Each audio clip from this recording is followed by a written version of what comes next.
Hello and welcome to Uncommonly Good MTG. I am your host, the noble, the honorable, the sometimes has too much Cheeto dust on his shirt, Dr. Yukon Suck It. That's right. Tell your parents, tell your mama, Yukon Suck It told ya. So anyways, I am broadcasting today from my secret underground headquarters. And I'm bringing you to a deck that is currently being referred to as ORZHOV Angels 3. Why ORZHOV Angels 3? Because I already have ORZHOV Angels, ORZHOV Angels 1, and ORZHOV Angels 2. So this is technically the fourth ORZHOV Angels deck that I have that is currently viable in Standard. But this one does have some different things in there than we've had before. Slightly. The reason why is that ORZHOV Angel, Angels are going to do what Angels are going to do at the beginning. You're going to see at this point Giada, Youthful Valkyrie, Righteous Valkyrie. And then after that, it starts to get a little, that's where you start to mix it up a little bit. If you're going to ORZHOV, yeah, you're going to get Liesa in there. You're going to play Rampage of the Valkyries, probably some Firja's Retribution. And then the rest of it's a little dicey. People really like Inspiring Overseer. It's okay. I mean, what's nice is you get win life and you draw a card. And if you got like Giada in there, it could pump it up. It's one of those cards that is really on the weak side for an Angel for me. I mean, look at that. It's a 2/1. At least it's got flying, and the other Angels are going to help out, and it's going to pump up your life through the Righteous Valkyrie. But so the general, format of your Angel deck is always generally going to be the same. Yeah, it's just tinkering around the edges. So the big thing this one has in it that's different than the ones we played before is going to be, it's going to be Elspeth Resplendent. I don't think we played with her before, but she is a very good card. How many we have in here? We got 2.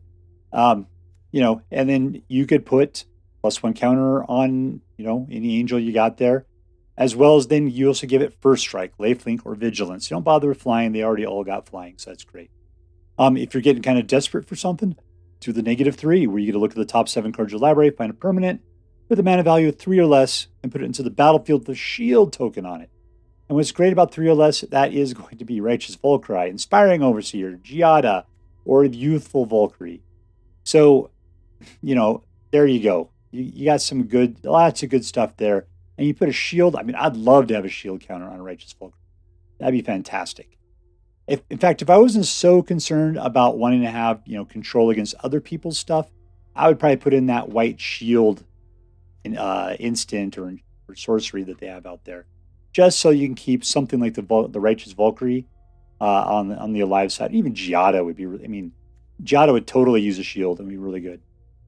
And so, okay, I'm talking myself into a new mix of cards. And maybe we could try that in a few days. So let's go through this deck really quickly and just see what's in it in case you're not familiar with it. And then we'll go and try it out, see how good this particular mix does. At the low end, we got Bloodchief's Thirst, just one of them. It is right now, I think it's one of the best things out there because it doesn't do damage. It damages based on mana value. So no matter how strong, that Generous Visitor or Transient Kami or like Spirit of the whatever, that gains life or gains pluses every time you life gain, those things are always 2 or less. And so it only takes 1 mana to kill those things with Bloodchief's Thirst. Plus, then once you have 4 mana, you can kill whatever you want anyway. Any planeswalker, any creature, you're good to go.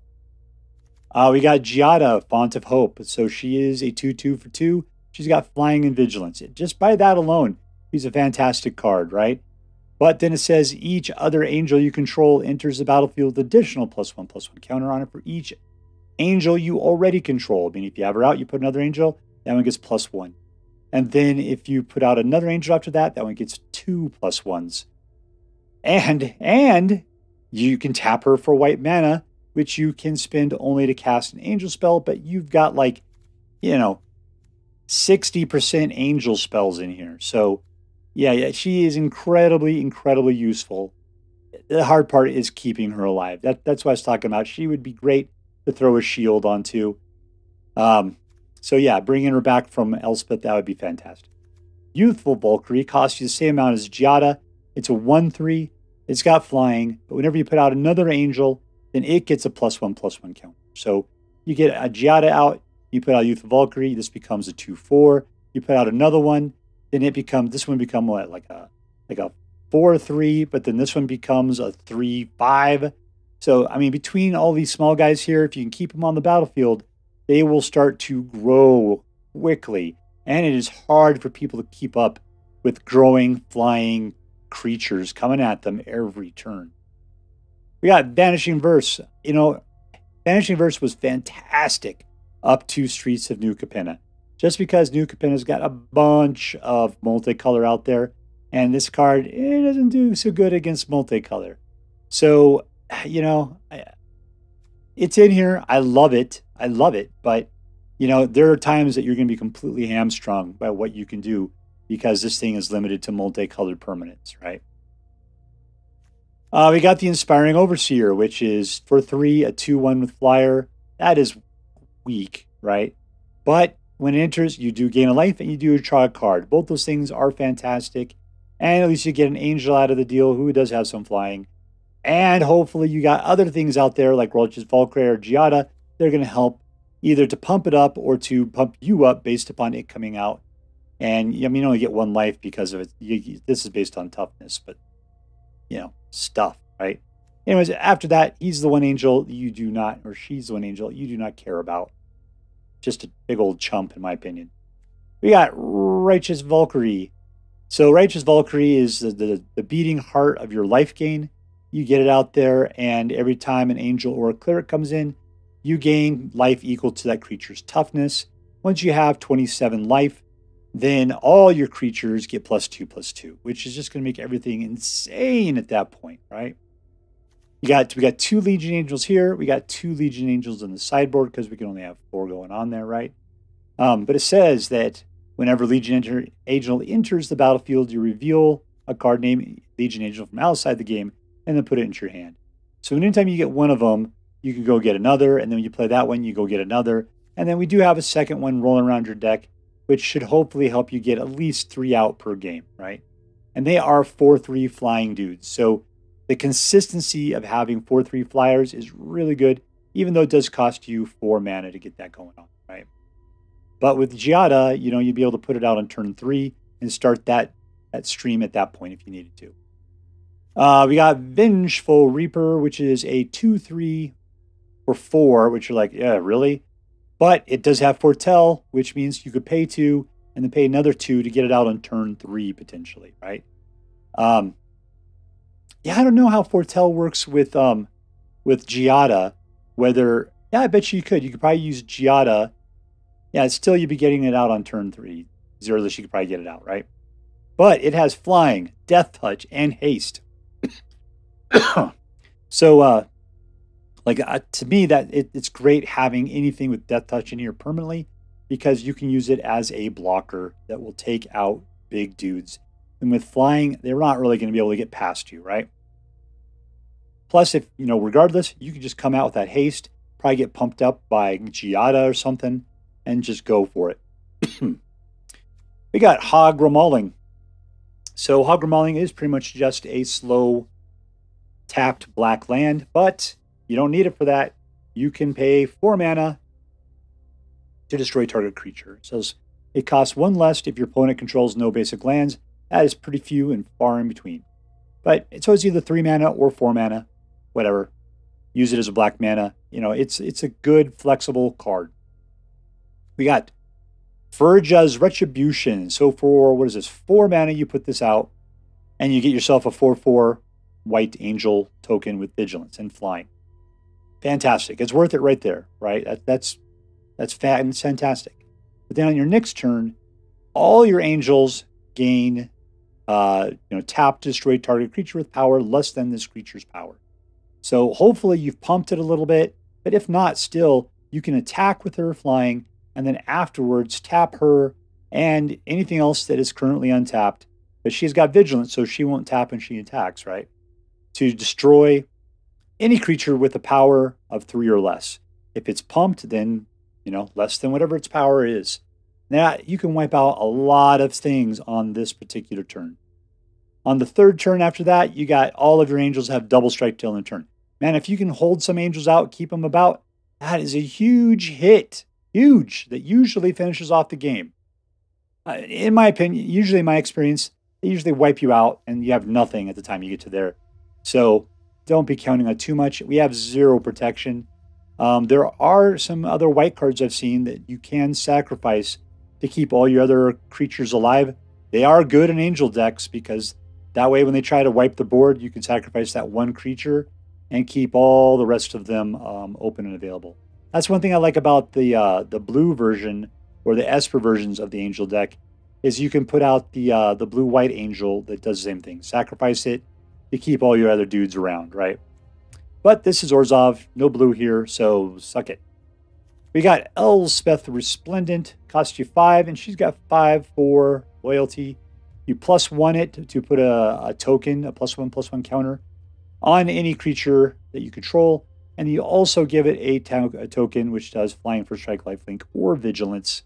Vigilance would be great because of Firja's Retribution, but you know, you do what you need at the moment, right? -3, you can take a look at the top 7 cards of your library.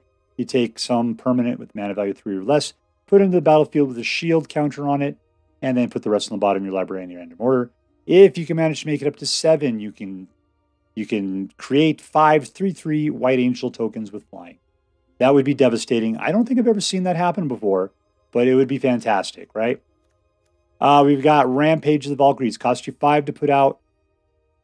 Rampage of the Valkyries into battlefield. You create a single 1/1 or 4/4 white angel token with flying and vigilance.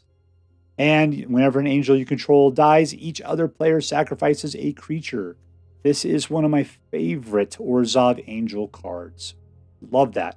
Because then it makes the death of any of your creatures so devastating to your opponent.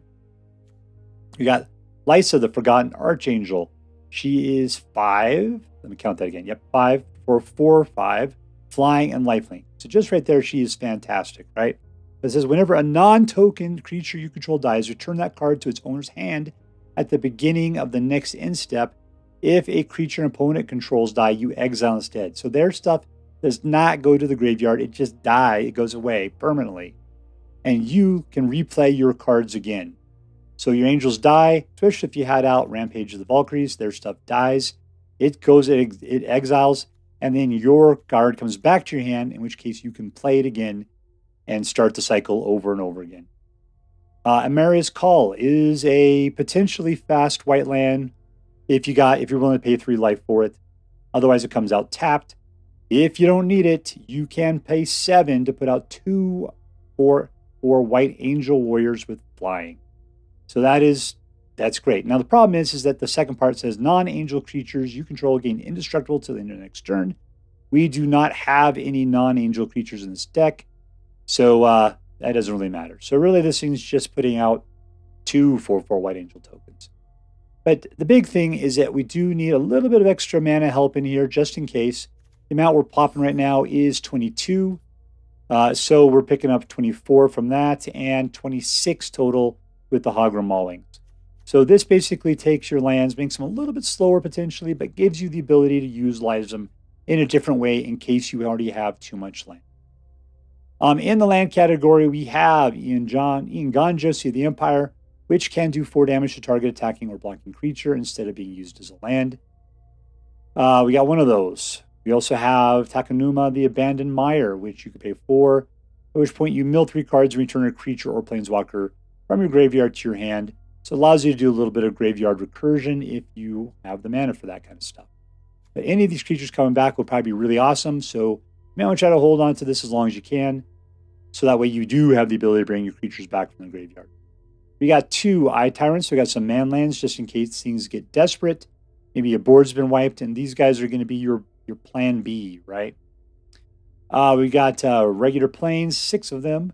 We've got 2 swamps. We got some fast dual lands. We got some semi-fast dual lands. And we got some more semi-fast dual lands. Provided you have some basic lands, reveal plains. Or you have to reveal a plains or swamp in your hand to be able to play them fast. Otherwise, they come into play tapped. Anyway, so that is the ORZHOV Angels. I mean, I've played with, 90% of these cards before. I played with actually 100% before, but I know this deck is going to do very well. So sit back, relax, and be ready for the show. And we're playing against CX-5 because I've already destroyed CX 1 through 4. All right, 2 mana. Is that going to do it? Yeah, let's do it. Let's do it. I think we can. 1. I'm really hoping that Giada will be able to stay alive to keep us going here. I'll put that up for the black. Put the Giada there. She'll be able to get us into the 3 mana angels there. Good, okay, we're living through it.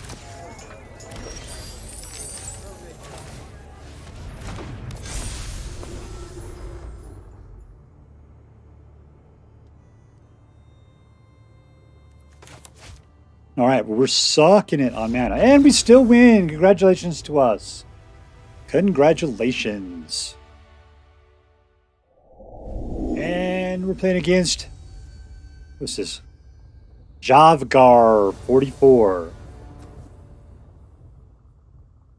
And we got 2, 3 mana. We'll keep it. We'll keep it.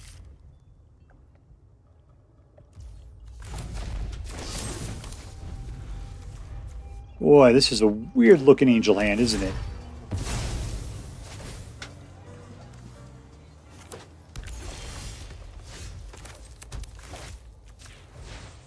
We foretold the Vengeful Reaper. He comes. He comes. Yeah, I'm not too particularly worried about that. Famous last words.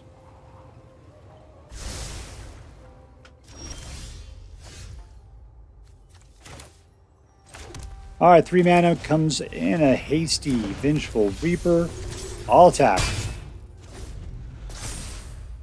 He's back up to 21.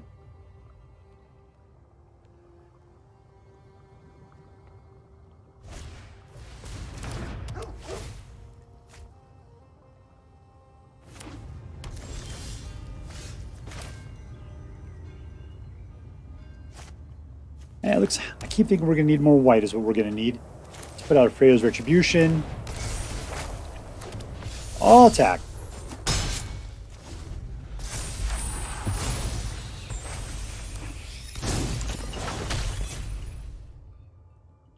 See if he tries to leverage that first strike somehow.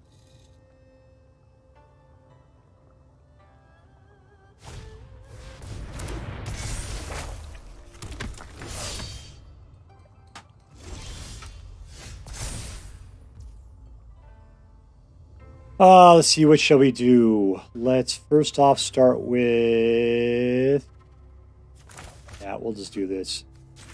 1, 2, cancel. Next, we'll send in for combat.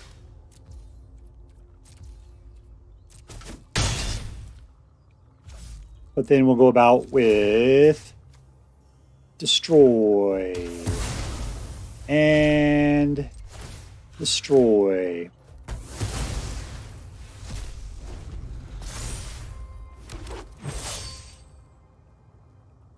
What do I got here? 1, 2, 3, 4, 5. We need 7 for Emeria's call.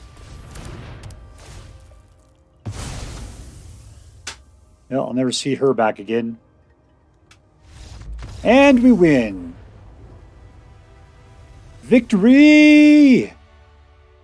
Oh, I got my victory yodel back. And we're playing against what is this? Defiantz? Defiantz is a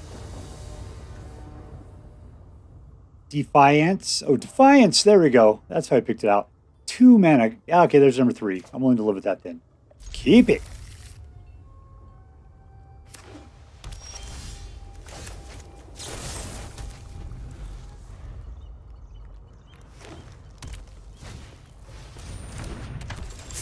Protection from werewolves.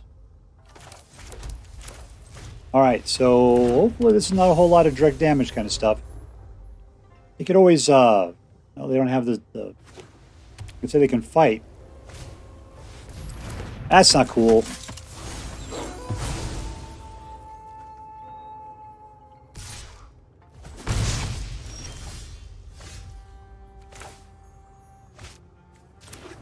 All right, so what do we think? A little Righteous Valkyrie, perhaps? We got that Vanishing Verse to take out the Brutal Cathar at some point.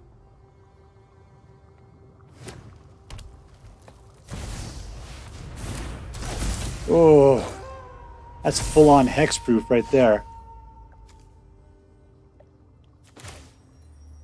I know what she will die to, though, will be a Vengeful Reaper, no problem.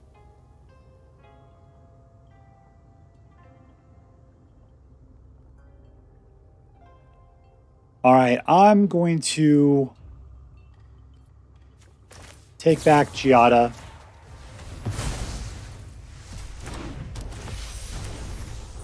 We're going to play the Vengeful, or the Youthful Valkyrie here, and we'll send her in. Yeah, that Arvabuck Caretaker is going to be a pain in the butt, but a good Death Toucher will keep things in line. I could take the damage at first.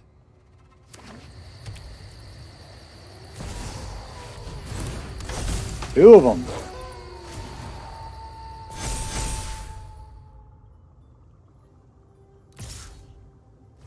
Yeah, no blocks.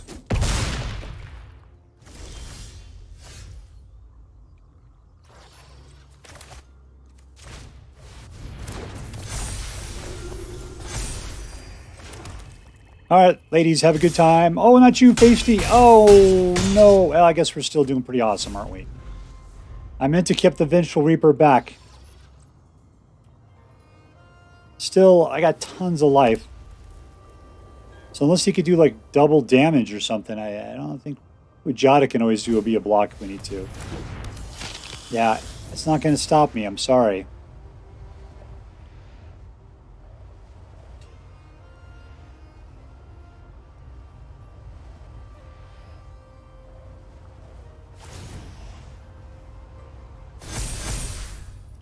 All right, 16, 17 points of damage. Yeah, whatever, no block.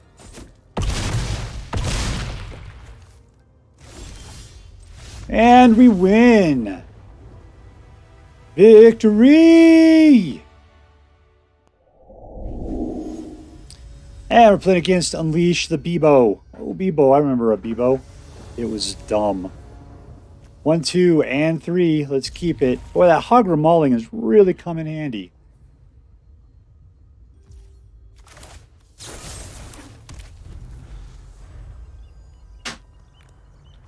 This deck seems like to put out just 2 regular mana at any particular time. 2, let's show them the swamp.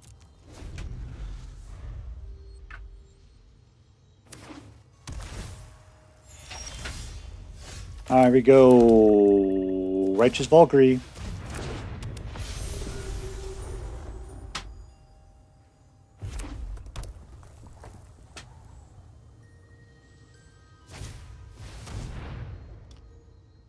Discards 2 cards. Who we giving up here? 1 and 2.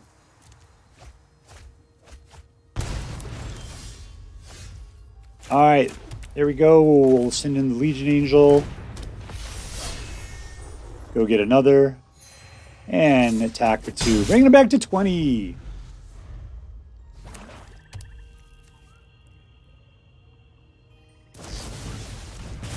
Ooh, land destruction.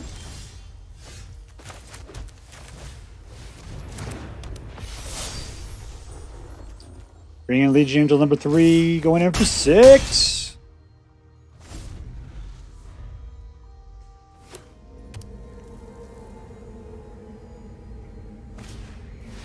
Ooh, burn down the house, that's not cool.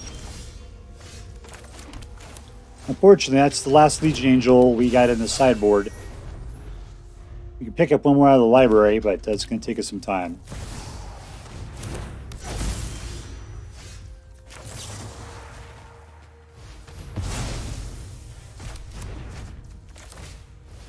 Alright, now we got a Hagra Mauling just for hanging out and killing things. Let's take out just hard creatures. Alright.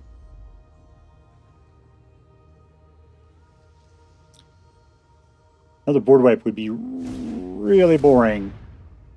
Yeah, I'm sorry, Giada.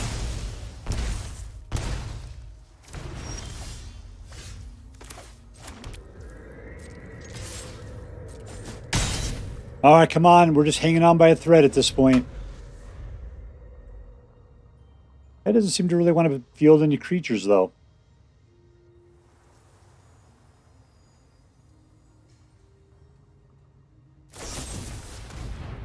Yeah. Hagra Mauling's not going to keep my angel alive. Well, I got a deck full of other angels. And I just got to draw them.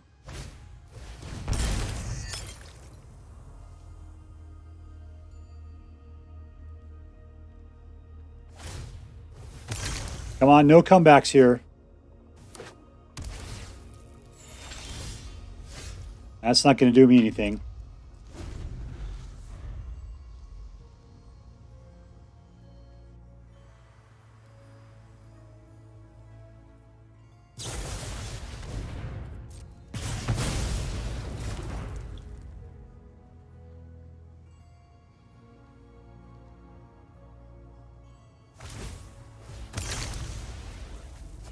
Looks like he's running out of things to do too.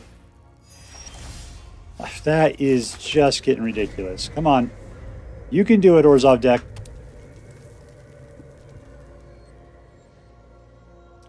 I think he probably just has creature kill in there.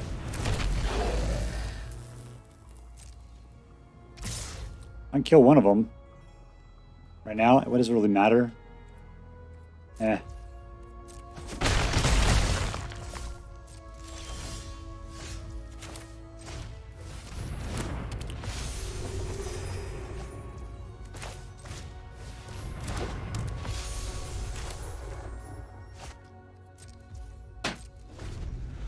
Problem with those devils is that they are going to be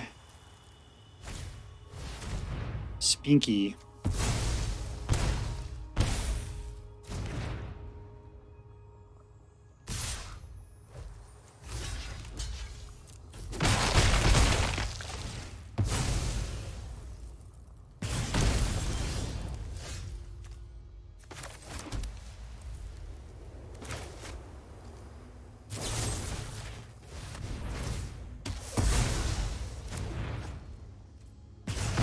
All right, that opens us up for the last one here.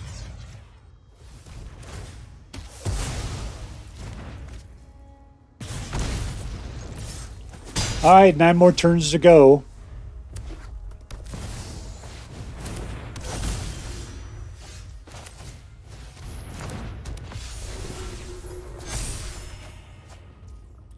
Let's see what I got. I got plenty for next turn. Come on, just hold it together. Hold it together. Awesome.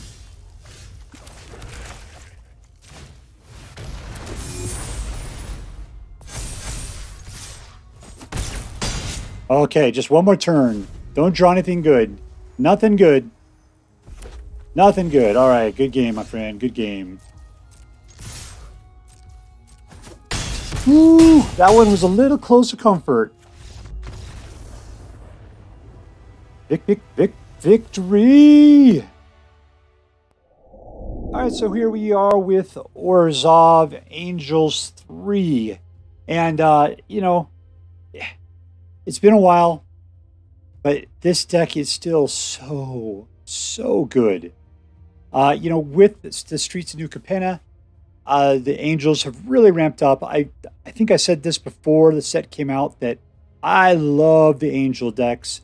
I thought that they were good before. They are great now. And the problem is that they're so good that a lot of people are playing with them. And so therefore, it feels kind of lame to play Angel decks. But it's been a while, and I just love how they come together. I don't know how they work so well. I mean, they're flyers. That's probably, you know, one thing. They like to give each other some bonuses. There's a certain amount of recursion going on. The angel-based enchantments are just so incredibly good. So, you know, it's not a whole lot of newness right here. Mostly it's like in comparison to my other ORZHOV decks, we got like Elspeth in there. But it's, I mean, people just kind of give up when they go against it because they're so excellent right now. So what was really good this time, because like the big problem is that there's a lot of great cards in here. We didn't get them, right? But But what was super good, I mean, what's really great is Youthful Valkyrie, who picks up those pluses every time you put out another angel, you know, and it's flying. So you got, you know, flying and growing, and there's plenty of that going on. You got Giada, who's always giving out +1 counters to each other angel you control enters the battlefield with an additional +1/+1 counter. And for each angel you already control. That is insane. But that everybody knows you got to kill Giada early. So, yeah, she's kind of one of those things. I think Vengeful Reaper is a fantastic card. I love the fact that it's foretellable. So that way you can get it out on turn 3, which then has flying, death touch, and haste. And I understand that it's a 2/3, but I gotta say that death touch is so good. Plus, if you got a Giada out already, that 2 is not going to mean a whole lot because it's going to be getting some pluses on it. Here's the deal. So, Firja's Retribution, I like it. It's okay. You know, they get double strike till in turn at that turn 3. That's so fantastic. But to me, I'm a big fan of Rampage of the Valkyries. The main reason why is because it never goes away, and you do put out angels. And even if all your angels get wiped out, any future angels are still going to do that last line, which is whenever an angel you control dies, each other player sacrifices a creature. So even when your creatures die, you are still killing their stuff. So as long as they're not popping out tons of tokens that they can just throw away willy-nilly, any angel's death is going to be devastating for them. Yeah, I mean, it's just so good. So anyways, let's rate this one out. Is this deck competitive? Yes. Double time, yes. Is it fun? Absolutely. And is it a theme deck? Yes, yes it is. So this to me is an A+ Dr. Suckit deck. This is the kind of thing that I want to play all the time. You know, I like the fact that it has a little bit of creature control in there. I might want to have like a Doom Scar or something in there just in case things get out of hand. But you know, for the most part, this deck is going to do perfect things the vast majority of the time. It's going to have a high win rate, and you're going to go far with this thing. So anyways, I hope you have as much fun with this deck as I did. That's all for now. If you like this video, please make sure to like and subscribe. From all of us here in the secret underground headquarters of Uncommonly Good MTG, I want you to have a great day. In the words of my people, word to your mother. Bye.